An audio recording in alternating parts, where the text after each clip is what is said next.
Hello, everyone. This is Big Alski, And this is JTB.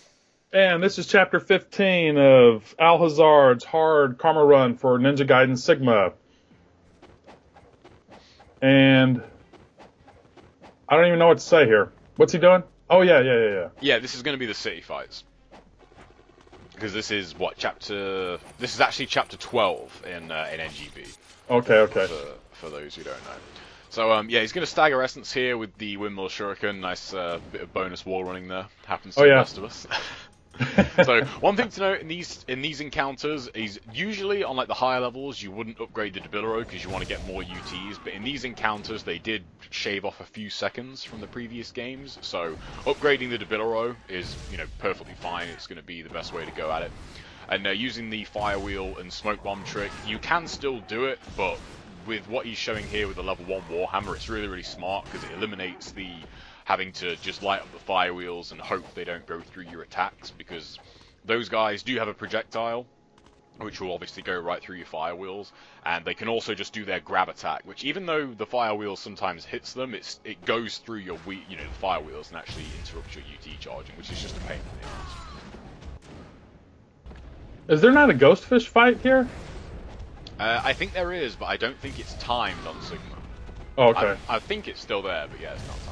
And this is also where the level 3 Debilero is kind of helpful to have, because it does a good amount of damage to the ogres. Now, usually in Black you would just go up and farm on the platform, but because you can notice the time here already, you get a lot less time in Sigma, which is kind of nice because you don't just have to kind of stand back and farm a shitload of UTs with the level 1 Debilero, because they have a really annoying habit of like wandering under the platform where you can't hit them. So having the level 3 Debilero just makes this a lot less boring. Well, here's one of those things where time, or knowing where the walls are, knowing your time, not being able to hit the wall and do your on-landing charge. He missed a UT because he didn't jump far enough out of the way. He had to roll an extra spot because he thought he was going to hit the wall. Again, those things it's hard to be so perfect when you're trying to, maximize points. Yeah, and right there as well, you really want to take note of, I know we've said this a couple of times, but it applies for every enemy. You really need to be very familiar with like the minimum amount of time left to let go of a UT to get the final score, because every enemy has a different death animation, and you have to wait for that animation to play out before you actually get your time bonus. So like knowing that stuff is really important. And a lot of these fights are going to run the time down, to the last second. This one here, like I think that was like 0.4 of a second left. So, and that's like with the max amount of points. Well, also the ogres don't take as long to die. Yeah, it depends what attack you kill them with. The UFUT gives like when they have a couple of death animations. The one where they reel back really far. It's actually the fastest death animation they have. I really like his use of the level 1 Luna here as well to get that extra UT. That's really smart. Well, it is smart what he's done. Like you said, he's kept the Lunar at level 1, the Warhammer at level 1, and his Dabi at level 3 whenever he needs it. So he has a good way of, switching back and forth, but still manipulating, lighter attack UTs, I guess, if you want to call it that, yeah. With the lighter weapons. I really love that he shows this shortcut here. That's a great shortcut. Although he botched it the first time. Yeah, well, at least he made it. I would never do it. Yeah. That's what I would do. I would just keep hitting that. Shameless plug, but this is one I found ages ago. Because I always thought it would be useful, and not really. Like, it just looks cool. Like, there's not really any benefit to getting it. I think you get Inazuma Nimpo here. Yeah. Yeah, Inazuma Nimpo. And I can't remember if that actually comes into use, but we'll see.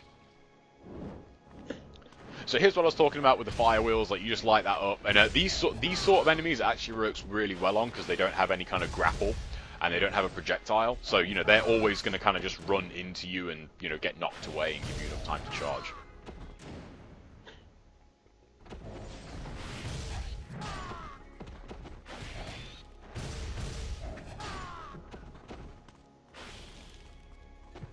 I can't remember if that decapitates enemies in the other games. The Debilero UT. I thought it did, but I guess not. Well, that's too much detail for me to remember. Yeah, I thought it did, but I just couldn't remember. So this fight's pretty straightforward here. Like, it's one of the few things that's kind of unchanged. It's pretty much just standing, you know, far back where they can't hit you and charge your UTs. The first ogre can actually get out of the lava if he does his overhead smash to double swing attack. So you want to kind of keep an eye on him for what he's doing and maintain a certain distance. That way he won't be able to do that, because if he gets out of the lava, then you know it's going to kind of screw up the whole fight, and you're not going to be able to use the sweet spots.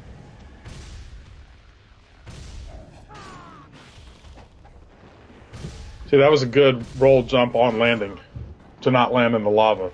Again, knowing that spacing is so critical. Yeah, don't land in the lava. That's bad. That's gonna cost you a talisman at this point, and it's one of those things where it's just really annoying, because like a lot of the times you know you're gonna land in it, and you think I might not land in it, and then you land in it. It's like, oh damn it. Well, I always had to do plenty of elixirs because I always fell in it. It didn't matter. I cling the wall not wanting to and fall in, and just that jolt that would happen to you whenever you did it. It was like, oh my god, really? Ryu is kind of badass though. I mean, he can just stand in lava. You know, that's pretty cool. Now, this shortcut right here, this is another one I'm really glad he shows. I'm pretty sure it was Pokey86 who first showed this. This was a long, long time ago. I don't think he's on Ninja Archives, unfortunately, but he was one of the like really early Devil May Cry 3 vets in that game. Like, a lot of his early stuff kind of helped a lot of people in that game, and he was very, very good at NGB. I think he also had a 24 million run, you know, back when, you know, the game was still quite young.